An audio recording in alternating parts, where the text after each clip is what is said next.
Assalamualaikum warahmatullahi wabarakatuh.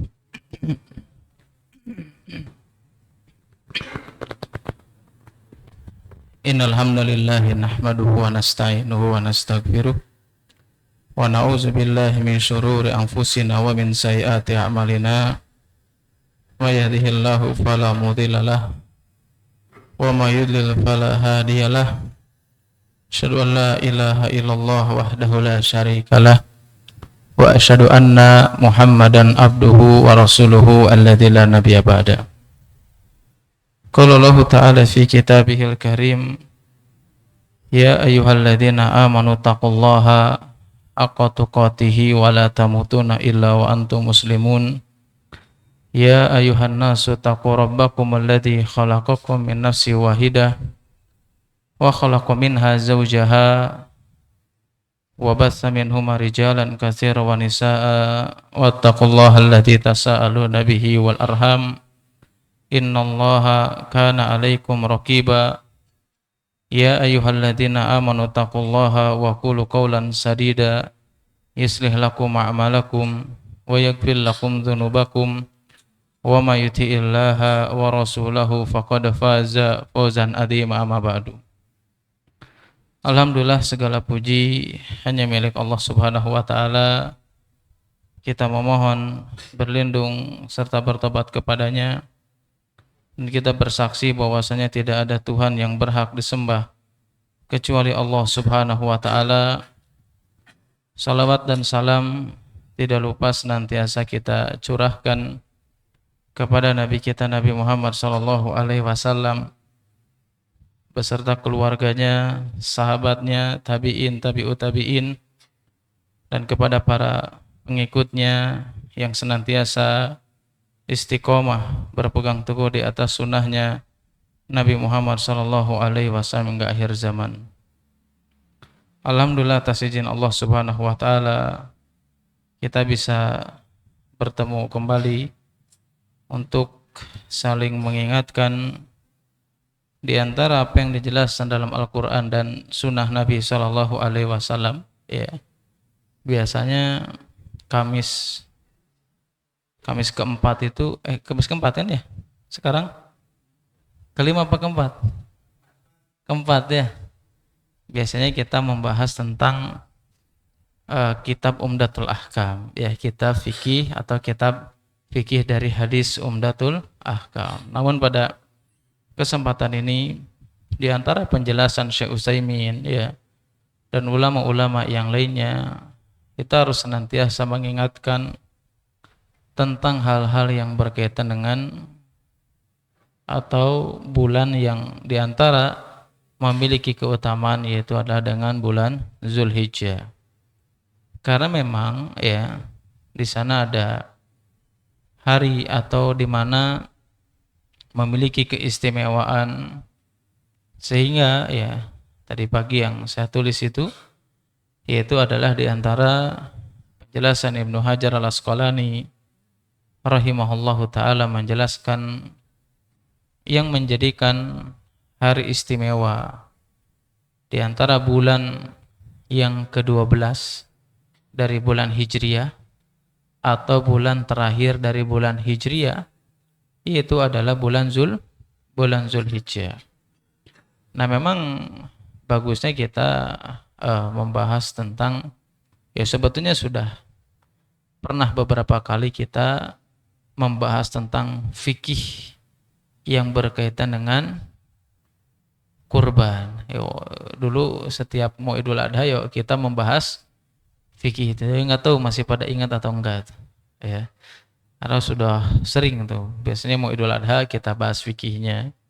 Mau Ramadan kita bahas fikihnya ya. Mudah-mudahan masih ingat ya dengan hal-hal yang berkaitan dengan fikih yang berkaitan dengan Idul Adha. Ya, karena memang ini hal yang sangat penting. Ya, apalagi bulan Zulhijjah ini ya bukan hanya sekadar bulan 12 atau bulan terakhir di bulan Zulhijjah saja, tetapi memiliki banyak keistimewaan ya. Makanya dinamakan oleh Allah Subhanahu wa taala ya dalam berbagai banyak dalil ya dinamakan Dzulhijjah. Kenapa tidak makan Zulhijjah? Kenapa? Kenapa Zulhijjah dinamakan Zulhijjah? Kalau antum nanya ke saya kenapa namanya Farid Ramdan, oh udah ketebak itu. Karena lahirnya bulan Ramadan. Nah ini kenapa bulan Zulhijjah? Namanya kenapa tuh? Kenapa Zulhijjah? Ya, para ulama menjelaskan dinamakan Zulhijjah itu karena bulan di mana kaum muslimin itu melaksanakan ibadah haji. Ya, makanya namanya Zulhijjah. Ya, meskipun tadi yang ada tulis di pagi hari, ya, dijelaskan kepada kita semuanya di antara penjelasan Ibnu Hajar Al-Asqalani rahimahullahu taala dalam kitab Fathul Bari, ya bukan hanya sekedar namanya saja disebutkan oleh para ulama karena kaum muslimin melaksanakan haji, tetapi bulan tersebut atau bulan Zulhijjah tersebut, ya terutama di 10 hari pertama di bulan Zulhijjah tersebut, di situ memiliki keistimewaan. Kenapa? Karena terkumpul berbagai macam ibadah yang diperintahkan oleh Allah Subhanahu wa taala. Ya, dari sholat, sedekah, ya, puasa, ya. Meskipun memang puasa ini sering banyak pertanyaan juga. Ya, kita ini harus puasa dari tanggal 1 sampai 9 atau tanggal 9 aja? Hah? Ya, ya memang tidak ada dalil yang tegas secara khusus. Kita harus puasa 1 sampai 9. Kan ada 2 riwayat di situ. Ya, riwayat dari Hafsah dan Aisyah radhiyallahu taala anha mengatakan enggak pernah puasa kecuali tanggal 9. Dari riwayat Hafsah mengatakan Nabi SAW senantiasa puasa dari 1 sampai 9. Intinya tidak ada dalil secara khusus, ya, meskipun di situ ada riwayat tentang penetapan puasa di 9 hari atau di awal-awal bulan Zulhijjah. Maka para ulama menjelaskan yang paling utama itu adalah puasa di 9 Zulhijjah. Kalau seandainya ada seseorang mau berpuasa berdasarkan riwayat dari Hafsah tersebut, ya, mau berpuasa dari awal bulan Zulhijjah sampai tanggal 9 tersebut, itu masuk kepada dalil yang umum. Dalil yang umum bahwasanya Nabi SAW menjelaskan kepada kita semuanya, ma min ayyamin, ya, bahwasanya tidak ada suatu hari yang suatu amalannya itu ahabbu ilallah, lebih dicintai oleh Allah Subhanahu wa taala. Kapan itu? Fil asyar, yaitu adalah 10 hari pertama di bulan Zulhijjah. Di situ konteksnya umum, bukan puasa. Ya, bukan hanya sekedar puasa. Tapi di situ apa? Siapapun atau satu amalan yang itu tidak bahkan paling dicintai oleh Allah SWT di dalamnya apa? Yaitu adalah amalan di bulan atau 10 hari bulan Zulhijjah, 10 hari di bulan pertama bulan. Di situ enggak ditegaskan secara khusus amalan tertentu. Tapi di situ amal apapun itu, selama amalan tersebut adalah amalan soleh. Ya, amalan soleh itu yang kayak gimana? Amalan soleh itu kayak gimana? Gimana? Amalan soleh itu adalah amalan yang itu didasari dengan tuntunan Rasulullah.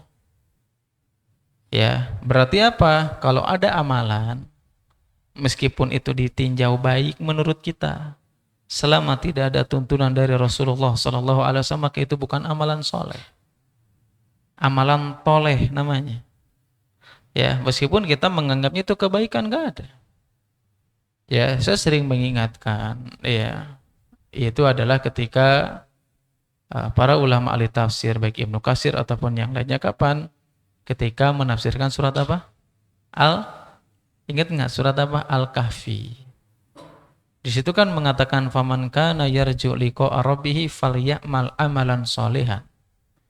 Barang siapa yang dia mengharapkan pertemuannya dengan Allah, mengharapkan rahmat Allah Subhanahu wa taala, mengharapkan surganya Allah Subhanahu wa taala, maka di situ apa? Falyamal amalan sholihan. Maka dia beramal soleh. Nah, para ulama ahli tafsir itu menjelaskan, ketika menafsirkan surat Al-Kahfi, amalan soleh itu yang kayak gimana? Yaitu adalah amalan yang sesuai dengan tuntunan Rasulullah Shallallahu Alaihi Wasallam. Makanya Nabi mengatakan apa? Tidak ada hari yang amalannya lebih dicintai oleh Allah Subhanahu Wa Taala kecuali kapan? Di 10 hari pertama di bulan Zulhijjah. Ini kan umum, berarti di sini apa? Kalau umum berarti kita sekedar ketika mau puasa silakan aja. Karena puasa termasuk daripada amalan soleh. Ya, apalagi ada sebuah kaidah yang dijelaskan Ibnu Rajab Al-Hambali rahimahullahu taala menjelaskan kepada kita semuanya. Apabila ada suatu amalan, ya, yang amalan tersebut satu jenis, ya satu jenis dilakukan dalam satu waktu, itu bisa sekaligus dalam satu niat atau memiliki pahala sekaligus. Contohnya apa? Kita misalkan puasa Zulhijjah, anggap saja Zulhijjah kapan? Besok kan? Benar nggak? Besok ya? Besok sudah hari ini, afwan, nah hari ini maghrib sudah masuk. Jangan ada yang cukur lagi. Kalau mau kurban nggak boleh, ya. Siapa orang yang mau kurban berarti mulai maghrib ini itu sudah nggak boleh lagi. Yang nggak boleh mencukur berbagai macam bulu, mau yang kasar ataupun bulu yang lembut. Dicukur di sini mau merapihkan ataupun memendekkan, maka itu tidak boleh. Sama dengan memotong kuku. Memotong kuku di sini baik itu dengan alat, maksudnya dengan catok kuku, atau dengan gunting, atau dengan gigi. Ada orang yang biasa motong kuku sama gigi banyak, ya katanya, saya juga nggak tahu ya, nggak tahu cacingan apa gimana, Allah alam bisawab itu, ya itu nggak boleh juga. Ya kapan? Itu memang ketika sudah mulai awal di 10 hari pertama di bulan Zulhijjah, bukan besok, sekarang maghrib ini sudah nggak boleh. Ya karena kita hitungannya hitungan kalender Hijriah. Ya atau kalender, ya kita kenalnya biasanya kalender Islam. Sampai di mana tadi jadi lupa saya. Jadi dalam hadis tersebut, ya, bagaimana kalau seandainya kita ingin puasa, ya maksudnya puasa dari awal pertama bulan Zulhijjah. Ternyata puasa tersebut, ya, itu bertepatan dengan puasa yang biasa kita lakukan. Misalkan Senin Kamis, ya, puasa Daud. Nah, menurut kaidah yang sangat penting yang dijelaskan oleh Ibnu Rajab Al-Hambali rahimahullah taala, ya, ketika ibadah itu memiliki jenis yang sama, maka itu bisa diniatkan dengan satu niat sekaligus. Artinya apa? Niat sekaligus ibadah 10 hari pertama di bulan Zulhijjah, dan niat sekaligus dengan puasa sunnah Senin, Kamis, Daud ataupun yang lainnya. Kapan? Selama ibadah tersebut satu jenis. Satu jenis gimana maksudnya? Jenisnya sama-sama sunnah. Ya, artinya kalau beda jenis ya nggak boleh. Beda jenis itu gimana maksudnya? Udah aja puasa 10 hari pertama di bulan Zulhijjah, meniatkan membayar hutang Ramadan, nggak bisa. Secara hukum sama apa enggak? Oh jelas beda. Ya, karena yang satu wajib, yang satu adalah sunnah. Nah, ini apa? Ini menunjukkan, ya, betapa mudahnya syariat Islam, ya, yang memudahkan kepada kita semuanya. Bahkan kita semuanya hampir mengetahui bagaimana Allah Subhanahu wa taala dalam hadis tersebut melalui lisan Rasulullah SAW, amalan yang paling dicintai itu adalah amalan yang itu dilakukan di bulan Zulhijjah, terutama adalah 10 hari di minggu pertama atau 10 hari di bulan Zulhijjah tersebut. Makanya para sahabat bertanya kepada Nabi SAW, wala jihad fisabilillah, hatta meskipun jihad. Ya, kecuali orang yang berjihad, keluar dia dengan membawa jiwanya, membawa hartanya, kemudian kembali alias dia tidak kembali, maka itu jauh lebih utama lagi. Ya artinya hadis tersebut ingin menjelaskan kepada kita kenapa dalam hadis tersebut Nabi mengatakan bahwasanya amalan yang paling dicintai adalah di 10 hari Zulhijjah tersebut. ini ada penjelasan, ya, salah satunya oleh Ibnu Rajab dalam kitab Lataiful Ma'arif. Ya, beliau mengatakan ketika dalam hadis tersebut dikatakan amalan yang paling dicintai adalah di 10 hari pertama di bulan Zulhijjah, ada kalimat paling dicintai. Nah, kata Ibnu Rajab, karena ada kalimat yang paling dicintai, berarti apa? Berarti ibadah di hari-hari tersebut adalah ibadah yang paling utama. Ya, ibadah yang paling utama. Dari mana dalilnya tadi? Karena mengatakan paling yang dicintai, itu menunjukkan yang paling utama. Kata siapa? Kata Ibnu Rajab Al-Hambali rahimahullahu taala dalam kitab Lataiful Ma'arif. Ya, bahkan kita juga sering mendengar, ya, tentang hadis Nabi sallallahu alaihi wasallam yang berkaitan dengan keutamaan. Ya, kenapa Allah Subhanahu wa taala mengagungkan 10 hari pertama di bulan Zulhijjah tersebut? Ternyata memang ada dalil yang menjelaskan dalam Al-Qur'an yang menunjukkan keistimewaan, keagungan bulan Zulhijjah atau 10 hari pertama di bulan Zulhijjah. Salah satunya adalah firman Allah Subhanahu wa taala dalam surat apa? Dalam surat apa? Di juz 30. Wasyamsi waduha, ya. Wasyamsi waduha, itu dalilnya. Ya, jelas ada. Nah, ini makanya harus kita ketahui. Kita kan selama ini sering menjelaskan. Kita kalau berbicara tentang syariat, berbicara tentang agama, harus dengan dalil. Nggak boleh ngarang-ngarang. Ya, hatta para ulama salaf terdahulu jangankan membicarakan hukum tentang sebuah syariat, menjelaskan tentang nama aja, ya, sebuah nama, sebuah definisi, ulama salaf terdahulu itu pasti menggunakan dalil. Padahal hanya menjelaskan tentang definisi, coba bayangkan. Ya, menjelaskan tentang definisi, penjelasan atau arti dari sebuah kalimat itu pasti menggunakan dalil. Apalagi kita berbicara tentang syariat, tentu harus ada dalilnya.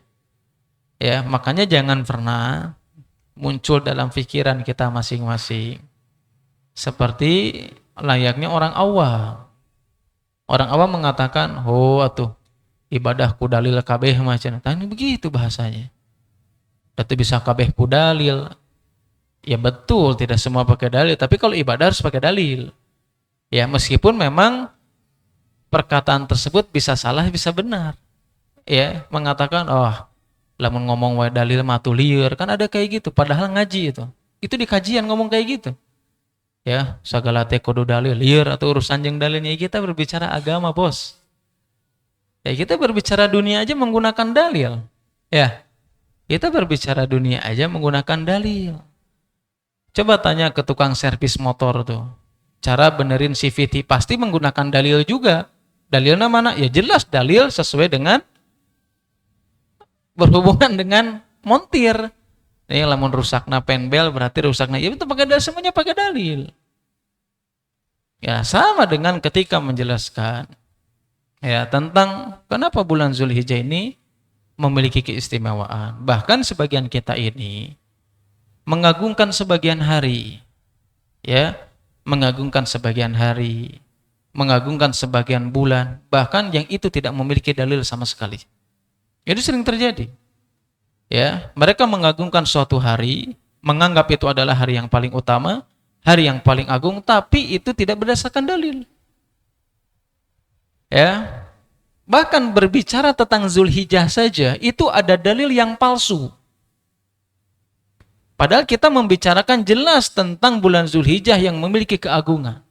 Itu ada yang menggunakan dalil palsu. Makanya ada dalam sebuah hadis itu, hadis palsu, ya. Sayyidul syuhur ar-Ramadan.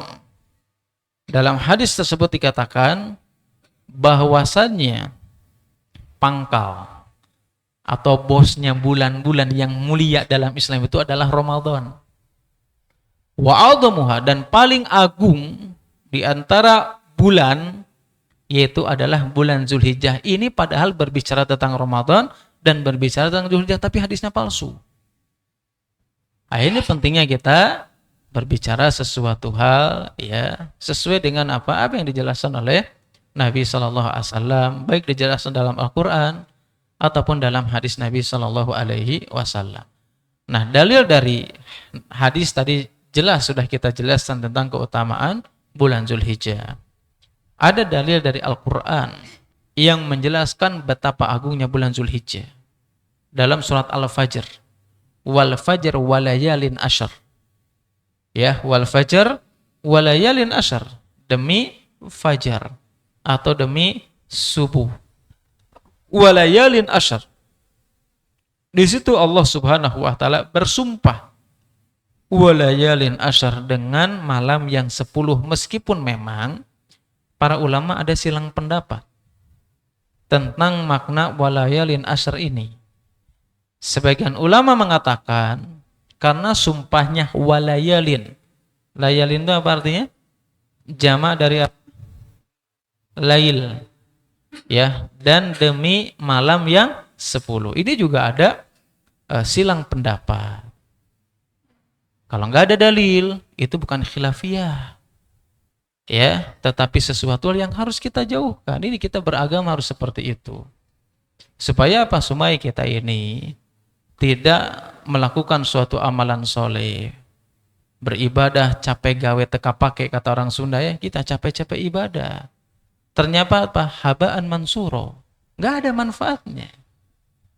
Ya, makanya saya Sabtu kemarin itu menjelaskan kitab Riyadhus Shalihin di Nata Endah sana, yaitu menjelaskan tentang sebuah hadis Nabi SAW yang menjelaskan kepada kita semuanya bahwasanya ada seseorang yang dia melakukan amalan-amalan soleh, ya, amalan-amalan ahli surga, sampai saking dia sering melakukan amalan soleh, melakukan amalan ahli surga, sudah jarak dekat 1 hasta aja. 1 hasta itu berapa jengkal? Dekat banget. Itu sudah dekat dengan surga. Ternyata apa? Ujungnya dia masuk ke dalam neraka. Kok bisa gitu? Dia melakukan amalan surga, dia melakukan amalan soleh, tapi kenapa ujungnya bisa masuk neraka? Kan secara yang kita pahami kalau orang amalan soleh, ibadah, ya jelas ujungnya pasti surga. Tapi kenapa ujungnya neraka? Ternyata amalan soleh di situ siapa? Yaitu adalah amalan soleh menurut manusia. Menurut kita ini adalah amalan soleh. Menurut orang yang melihat kita melakukan tersebut adalah amalan soleh. Padahal amalan tersebut menurut Allah bukan termasuk amalan soleh. Ya, menurut kita, oke juga nih ibadahnya, kayaknya dia memang masuk surga. Itu menurut kita bahwasanya itu adalah amalan soleh. Kapan suatu amalan dikatakan amalan soleh? Tadi kita jelaskan, selama itu sesuai dengan tuntunan Rasulullah Shallallahu Alaihi Wasallam. Kita kembali lagi ya. Walayalin asyr. Sumpah di situ dalam wayalin asyr tersebut. Sebagian ulama mengatakan ayat tersebut, sebagian ulama mengatakan bahwasanya bersumpah dengan malam 10 itu adalah konteksnya ayat tersebut dalam surat Al-Fajr ayat yang kedua. Ini konteksnya adalah pembicaraan tentang 10 hari terakhir di bulan Ramadan. Sebagian ulama lagi berpendapat bahwasanya 10 hari di sini dalam surat Al-Fajr tersebut itu adalah konteksnya 10 hari pertama di bulan Zulhijjah. Kenapa? Karena kebiasaan orang Arab kalau berbicara hari, maksudnya siang, itu terkadang menggunakan kalimat layali, itu siang dan malam. Ya, makanya ini ada khilaf, perbedaan ijtihadiyah, memiliki sudut pandang yang berbeda. Nah, makanya para ulama menjelaskan ketika ada satu dalil ya atau beberapa dalil yang itu seolah-olah dalil itu nggak pernah bertentangan, seolah-olah dalil ini bertentangan, maka para ulama itu biasanya ketika itu yang seolah-olah bertentangan maka digabungkan.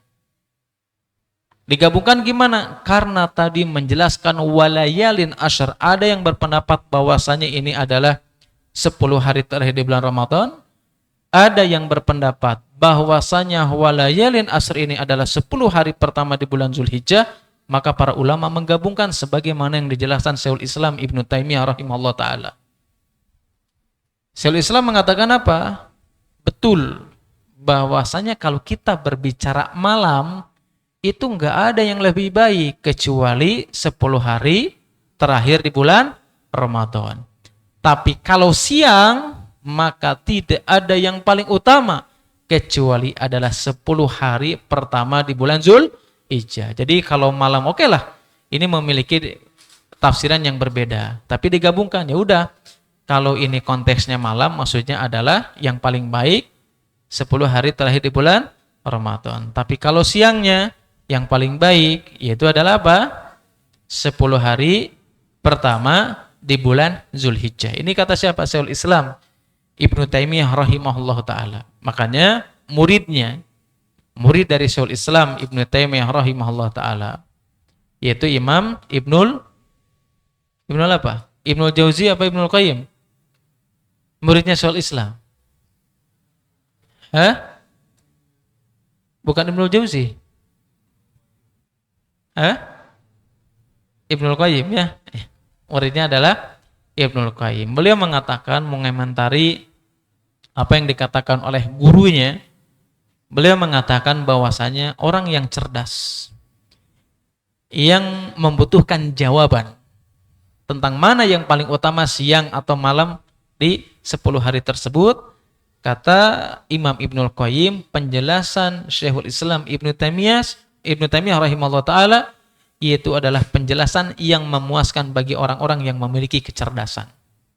Ya, jadi kalau malam tadi yang utama kapan? 10 hari malam terakhir di bulan Ramadan. Adapun siangnya yaitu adalah di antaranya dijelaskan oleh para ulama yaitu adalah 10 hari di bulan Ramadan. Meskipun memang potret tentang para salaf terdahulu yaitu adalah orang-orang soleh terdahulu. Apa potretnya? Di antara potret para salaf terdahulu, mereka itu senantiasa mengagungkan 3 waktu yang paling utama. Mengagungkan apa? 3 waktu, ya 10 hari yang paling utama. 3 waktu 10 hari yang paling utama. Yang pertama, jelas mereka senantiasa fokus ibadah di 10 hari malam terakhir di bulan Ramadan. Yang kedua, mereka fokus di 10 hari yang paling utama. Yang kedua adalah 10 hari pertama di bulan Zulhijjah. Yang ketiga, kata Muhammad Hindi rahimahullah ta'ala atau Muhammad Hindi rahimahullah ta'ala, ya 10 hari yang paling utama yang ketiga, yang para salaf terdahulu mereka betul-betul bersungguh-sungguh di dalamnya, itu adalah 10 hari pertama di bulan Muharram. Ya, itu 3 waktu 10 yang paling utama yang para salaf terdahulu mereka fokus untuk melakukan ibadah kepada Allah Subhanahu wa taala. Nah, salah satu sunnah yang sering diabaikan, bahkan kita gengsi untuk mengamalkannya. Karena ada orang yang meninggalkan sunnah itu bukan menentang, tapi karena gengsi. Ada orang yang meninggalkan sunnah itu karena meremehkan ada. Ya, makanya para ulama menjelaskan kalau ada orang meninggalkan sunnah Nabi Shallallahu Alaihi Wasallam, ya, karena dia meremehkan, ya, karena dia meremehkan berarti apa? Itu kurang keimanannya, rusak imannya itu. Ya, tapi kalau ada orang mereka meninggalkan sunnah karena membenci, ya, karena membenci, tadi meremehkan, dia nggak benci tapi meremehkan aja, gengsi dia mengamalkan sunnah. Ya, dia gengsi. Justru kegengsian seseorang melakukan sunnah Nabi SAW itu perlu ditanyakan lagi ketakwaannya. Kalau kita masih gengsi mengajarkan sunnah-sunnah Nabi SAW, malu mengajarkan atau bahkan melakukan, menjalankan syariat tersebut, harus ditanyakan lagi ketakwaannya sampai di mana. Jangan pernah mengklaim diri ini bertakwa. Karena ciri orang yang bertakwa dalam surat Al-Hajj, Allah Subhanahu wa taala mengatakan apa? Wa man yu'adim syairallah fa innaha min taqwal qulub. Orang yang mengagungkan sunnahnya, kalau wajib enggak usah dibahas karena kewajiban. Wa man yu'azzim syairallah, orang yang mengagungkan syiar-syiar Allah, mengagungkan sunnah-sunnah Nabi sallallahu alaihi wasallam, fa innaha min taqwal qulub, baru itulah ketakwaan yang ada di dalam hatinya. Kalau kita masih malu nih, kita tahu syariatnya, malu sama teman, takut diejek dan yang lain, berarti kurang bertakwa namanya. Bukan kurang takwa lagi, tapi mengatakan para ulama apa? Bahwasanya dia memiliki kerusakan, kecacatan dalam imannya. Kapan kalau meremehkan malu dan yang lainnya. Tapi kalau tidak mau mengerjakan karena menentang, itu bukan gak takwa lagi, bukan umatnya Rasulullah sallallahu alaihi wasallam. Makanya Nabi mengatakan apa? Faman rogiba an sunnati falaysa minni atau falaysa minna. Kata Nabi SAW mengatakan apa? Faman rogiba an sunnati, barang siapa yang dia tidak suka, benci dengan sunnah Nabi SAW, falaysa minni, maka mereka itu bukan kelompok kami. Makanya wajar ketika umatnya Nabi SAW pingin ke haud. Haud itu apa? Danau yang ada di surganya Allah Subhanahu wa Ta'ala. Ya, ada sekelompok umat Rasulullah SAW yang mereka ingin masuk ke danau tersebut. Danau yang begitu menyegarkan, orang yang minum tidak akan merasakan kehausan dalam waktu yang sangat lama. Tapi ada umat Nabi SAW yang dipanggil sama Nabi SAW untuk masuk ke situ, dia nggak bisa masuk ke danaunya Rasulullah. Padahal Nabi mengatakan, wahai Rabbku, itu umatku ini.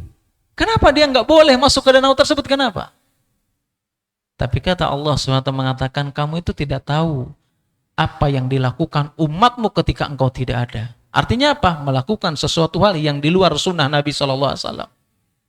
Ya, kenapa? Karena kita menyepelekan, bahkan membenci sunnah Nabi SAW, itu tidak akan pernah bisa masuk danaunya Nabi SAW.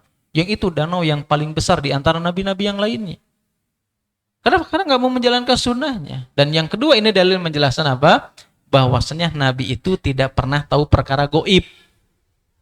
Ya, Nabi sekali lagi tidak pernah tahu perkara gaib.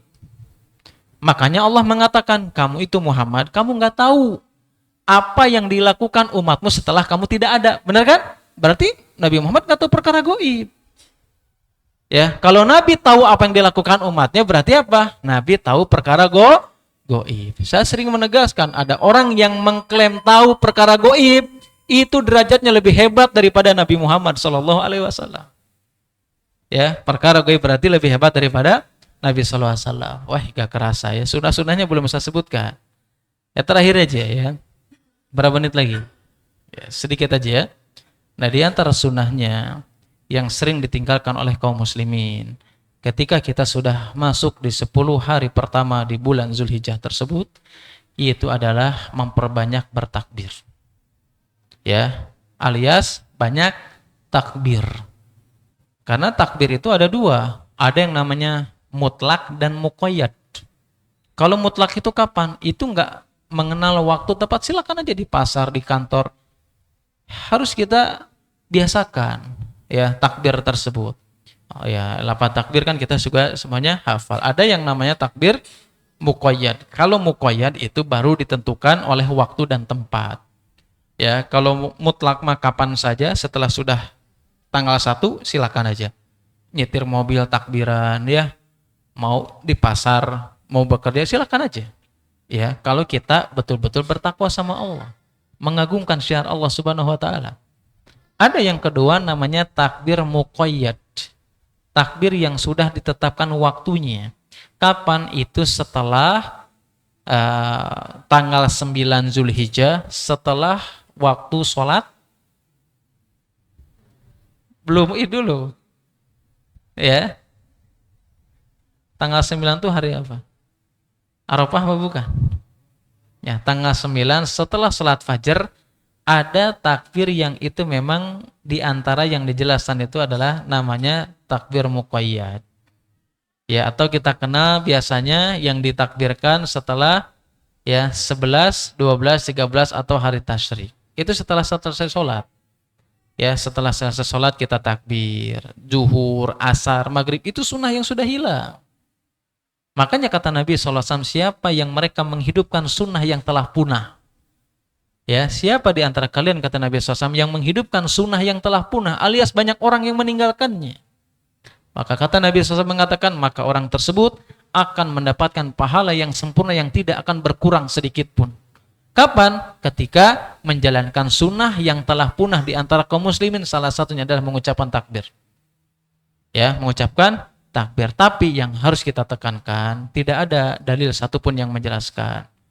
Baik itu takbir yang mutlak ataupun yang muqayyad, itu harus dikomando, itu tidak memiliki dalil. Kita masing-masing aja, nggak perlu harus dikomando. Ya, kita takbir aja, takbir masing-masing itu hal yang sudah dijelaskan dalam syariat Islam. Silakan aja, ya, tidak perlu harus dikomando, tidak harus nunggu dulu mic nyala, nggak usah, takbir aja. Ini bagian daripada sunnah Nabi Shallallahu Alaihi Wasallam. Adapun sunnah-sunnah yang lainnya, insya Allah di kesempatan yang lain, ya. Mudah-mudahan yang sedikit ini bermanfaat, khususnya bagi saya pribadi, umumnya bagi jamaah sekalian. Allahumma inni a'udzubika min ilmi la yanfa wa min qalbi la yakhsha wa min nafsi la tasba wa min dawati la yustajabu laha. Subhanakallahumma wa bihamdika asyhadu an la ilaha illa anta astaghfiruka wa atubu ilaik. Wassalamualaikum warahmatullahi wabarakatuh.